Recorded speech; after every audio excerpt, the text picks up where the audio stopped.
So I'm making a corn dog batter with flour and cornmeal and sugar, but instead of doing like, the run-of-the-mill corn dog on a stick, I'm making them bite-sized. Kids are gonna be running around, why not make them bite-sized? So I've cut up 4 hot dogs. I'm gonna wash my hands. I'm gonna make my batter now. I have 4 tablespoons of unsalted butter that I've melted, adding it to a bowl with a 1/4 cup of granulated sugar and a 1/2 cup of buttermilk and 1 egg.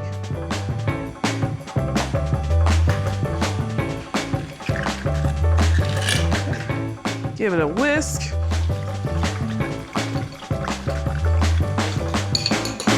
Right now for my dry, I have a 1/2 cup of yellow cornmeal. I'm gonna add a 1/2 cup of all-purpose flour, a 1/4 teaspoon of baking soda, 2 tablespoons of sugar, and a 1/2 teaspoon of salt. Give it a mix.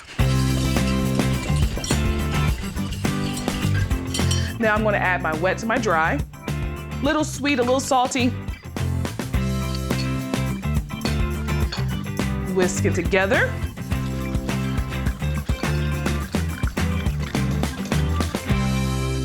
All right, I have a mini muffin tin that I've sprayed with non-stick cooking spray. I have a little mini cookie scooper here. I'm gonna scoop out my batter. 1 scoop should do the trick. And then put my little pieces of hot dog in the center. Growing up and going to the state fairs, and I think as a kid, I was excited about the rides, but I was that type of kid that was more excited about the carnival food. Anything on a stick, anything deep fried, I was there for it. You wanna fill your mini muffin tin halfway. You don't wanna fill it all the way to the top because you gotta make room for your hot dog. So I'm gonna just put them directly in the center, and when it bakes up, it's gonna kind of like cover it, so the little hot dog is gonna peek in the middle.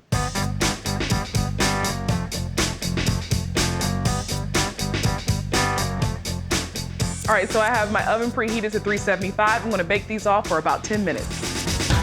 The big debate, ketchup or mustard on your hot dog? I am a mustard girl, and I don't feel like figuring out what these kids like, so I'm gonna combine the both. So I've got some Dijon mustard here I'm gonna put in the bowl. I wanna try to do equal parts ketchup, a little bit of honey just to make it sweet, and some mayo. Give it a little creaminess. 2 heavy spoonfuls mayo. A little salt and pepper to give it a little flavor. So simple, and it satisfies everyone's craving. Let me give it a taste.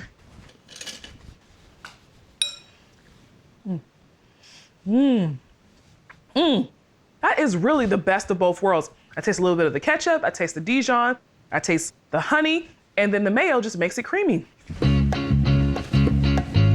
I smell them. Smell that sweet cornmeal batter. Oh, look at these golden brown. They're so cute and mini. These are gonna be great for the carnival, but you know what? You can actually serve these at a birthday party. I promise you they'll be a hit. Ooh, look how cheesy and creamy that is. I am making fried mac and cheese bites. This is basically my macaroni and cheese recipe into a little ball, rolled into some panko and deep fried to perfection. So it's crunchy, cheesy, and absolutely delicious. I've shredded 3 types of cheese. I have extra sharp cheddar, smoked Gouda, and Colby Jack cheese, all right? So I'm gonna go back here and get my roux started and add my cheese. I am going to heat 1 tablespoon of unsalted butter, 1 tablespoon of flour. All right, so the butter has melted with that flour. I'm gonna add a cup of heavy cream. And I'm just gonna keep stirring until it starts to thicken. All right, now I'm going to add my cheeses.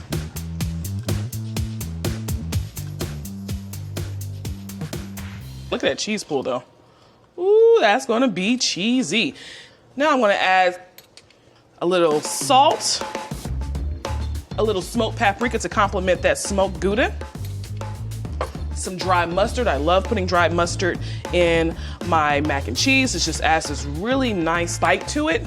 A little freshly cracked black pepper. About a teaspoon of garlic powder. And a little bit of sour cream, just about a half a cup. People always ask me, why do you put sour cream in your mac and cheese? Something about that sour cream just adds this bit of tang to it. It's a nice surprise when you eat the macaroni and cheese, and that's why I love adding it. And it also adds a little creaminess as well. Elbow mac. I'm gonna mix this together. I have a baking dish here that I have greased. I am gonna actually let this hang out in the fridge to set up because I need to scoop it. It needs to be scoopable, so it has to be cold.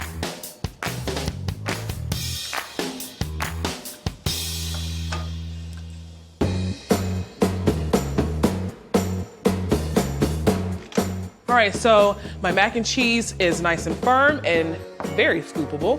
And I'm gonna set up a dredging station. All right, in one bowl, I'm gonna use some flour. In this bowl, I'm gonna add 3 eggs.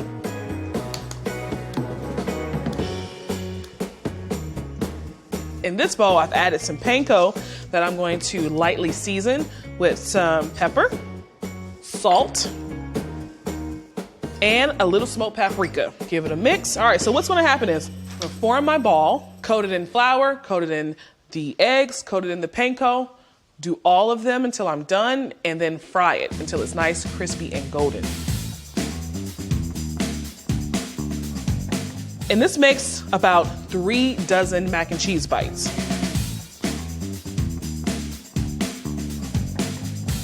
All right, so that's my last mac and cheese bite. I have some vegetable oil heated to 350 degrees. I'm going to fry these in batches until they are golden brown. And I'm using a Dutch oven. I filled it just enough to cover. Just fill it up about 3/4 of the way. All right, my first batch is in. Mac and cheese bites are done. Look at that beautiful golden brown color. Pretty sure it's nice and cheesy on the inside. Let those cool off for a bit. I'm gonna add my second batch. Because the oil is really hot now, that second batch is not gonna take as long to cook, so just keep a watchful eye on it. If you have a smaller pot, it may take 2 to 3 batches. I think they've cooled off a bit. Ooh, look how cheesy and creamy that is. Let's try.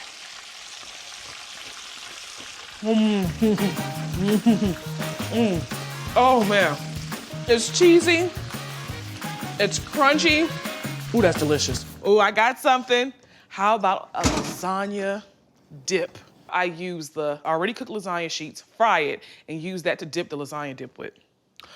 Oh, this is gonna be great. This is gonna be great. I'm starting off with the bell pepper. I'm just gonna dice this up pretty finely. I'm gonna saute the bell peppers, the onions, and the garlic with my beef and Italian sausage. I'm gonna make a meat sauce with that. I'm gonna chop up my onion, and I have 2 cloves of garlic that I'm gonna mince up. All right, so I've got my onions, my bell pepper, my garlic minced up. I'm gonna come over here and fry it up. Hit my pan with some olive oil. My pot is hot. These, a little salt, help soften them up. The smell of something good starting, I'll tell you, as soon as oil hits garlic and onion, just unlocks all of your senses. So this is mild Italian sausage that I have here and 80-20 ground beef. And what I like to do is break down my meat so it will no longer kind of be in that sausage link form. It smells incredible in here. And my favorite part of lasagna is this stuff, the meat, the cheese, and the ricotta. I mean, I like the pasta, but if I could just eat the meat and the cheese, that's what I want to do. So my meat has browned. Now it's time to build this sauce. I have some leftover pasta sauce here. This is about 6 ounces of tomato paste. All right, I'm just gonna add just a little bit of water. I'm gonna eyeball it. Of course, we gotta season it. Some salt, pepper, a teaspoon of sugar. Sugar helps cut the acidity. And so, I mean, my mom always added sugar in her pasta sauces. So I've been doing it ever since. A little bit of sugar goes a long way in tomato sauce. So I'm gonna let this cook down for about 5 to 10 minutes. While that's cooking down, I'm gonna make my bechamel sauce. I got 2 tablespoons of unsalted butter. I'm gonna add 2 tablespoons of flour. I'm gonna add in about a cup of whole milk.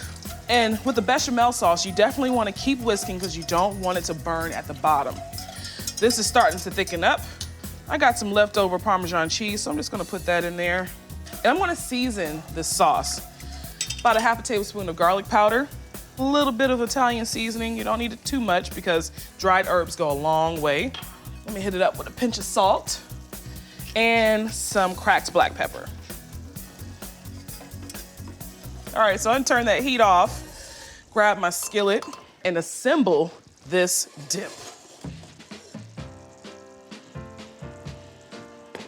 So take some of the bechamel sauce and just put it on top. I love to experiment in the kitchen. You know, I've been like that since I was younger. I think I've been like this my whole life. I just never was the type to kind of like go along with the program. I've always wanted to just do my own thing and kind of like go against the grain. Add it on the corner just like that. I'm getting all of that. All right, I got some whole milk ricotta here that I had in my fridge. I'm not gonna do anything special to this. I'm just gonna dollop it right on top. I love ricotta. Something about the flavor of it. It's gonna give it a really nice creamy texture when it cooks. That's it. All right, got some Italian blend cheese here. So when this melts, it's gonna get all bubbly. It's gonna rise up. This is gonna brown on top. It's gonna be cheesy. Last but not least, I'm going to cut up some fresh parsley just to add a little bit of greenery, a little herbiness. Oh, look at that, y'all. My oven is preheated to 375. I wanna bake this until it gets golden brown. I think it'll take about 30 minutes. And I also, because I know how my lasagna likes to spill over, I have a sheet pan at the bottom there to catch any of those drippings. Got some lasagna sheets here. We're gonna make lasagna chips. Let me grab my dip. Oh, y'all. All right, let me grab a plate.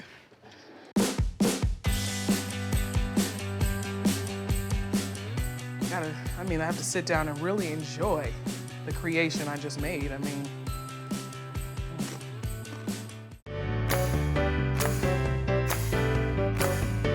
I'm making deviled eggs, but they're not any old plain deviled eggs. I'm adding a fried shrimp on top. I am going to let my shrimp sit in the buttermilk and then get started on my egg.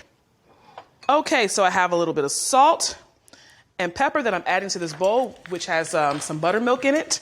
I have about a pound of Charleston white shrimp that I have peeled and deveined. Putting it in the buttermilk helps that coating adhere to the shrimp because, I mean, shrimp doesn't have skin on it, so it needs something to help it stick, and that's what that buttermilk does. Now, if you don't live in a coastal area like I do, you can always use frozen. Just make sure it's thawed. Make sure it's nice and coated with that buttermilk.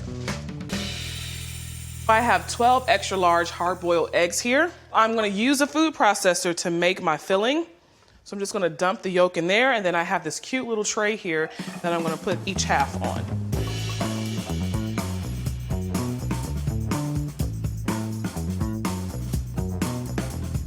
All right, so for the rest of the ingredients in here, I have my egg yolk. I'm gonna add a little mayo, it's a really good mayo. A little yellow mustard. You gotta have that yellow mustard in there. A little sour cream, some sweet relish, a little salt, a pinch of my house seasoning. You don't wanna make it too salty. And some freshly cracked black pepper. All right, so I'm just gonna turn this on until it becomes smooth.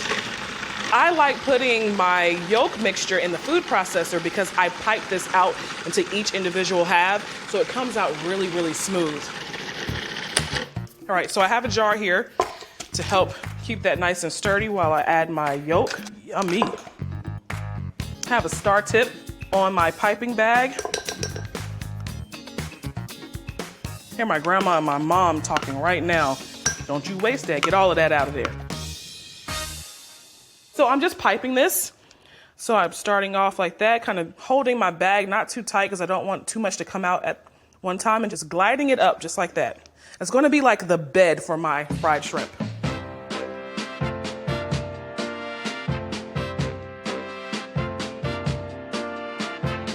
Those look beautiful. Now I'm going to dredge and fry my shrimp.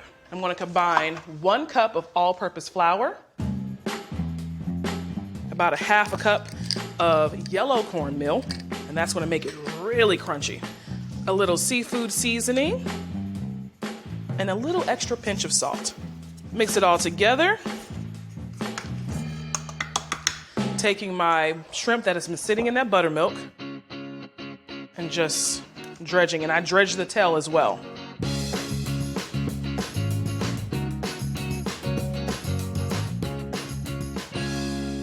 All right, I have my oil heated to 350. I'm gonna fry these in batches until they're golden brown. This is gonna be my first batch. Now, shrimp does not take long to cook, 3 to 4 minutes. I have some neutral oil here, some canola oil. You can use vegetable if you'd like. I stick between canola and vegetable oil. Give that about 3 or 4 minutes. Ooh, these are pretty. All right, I believe these are done. Look how pretty they are.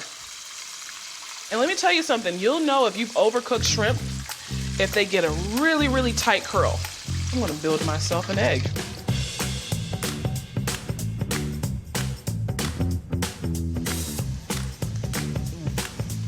Oh, that's really good. It's delicious. Crab dip that I'm making with Asiago cheese, some sharp cheddar, some cream cheese. I'm shredding about 1 cup of white cheddar. And I'm all about building flavors, even if it's in a dip. I want to get some of that creamy sharpness from the white cheddar and that nutty richness from the Asiago cheese. And I'm making sure I don't scrape my fingers. Ooh, that looks beautiful. I'm gonna use 8 ounces of room temp cream cheese. If you use cold, you'll get little clumps of cream cheese throughout your dip. You don't want that to happen. A half a cup mayo, a half a cup of sour cream, and the sour cream is going to add some tanginess that I think works really well with that sharp cheddar. About that much heavy cream, a tablespoon lemon juice, and that's like half a lemon. Drop in this cheddar and Asiago cheese. I love the smell of fresh crab meat, and I'm using claw meat because I really want the crab to be the star of the show. It's sweet, and it's gonna push through all the sharpness and the creaminess of the cheeses. I'm getting into this now, okay? I'm gonna add in some seafood seasoning. Gotta add a little hot sauce to this. It's gonna be really flavorful with a little kick of heat. Fold it in and see, and this is why I said it was so important to have room temp ingredients, because look how that's just effortlessly folding together. Okay, next step, transfer it into this 1 quart baking dish and pop it in the oven. Oh, wow. And you know what? I want to add some more cheese on top. Just spread that on top. This looks great. I'm going to pop this in the oven. I have it preheated to 400 degrees. I'm going to bake it for 20 to 25 minutes.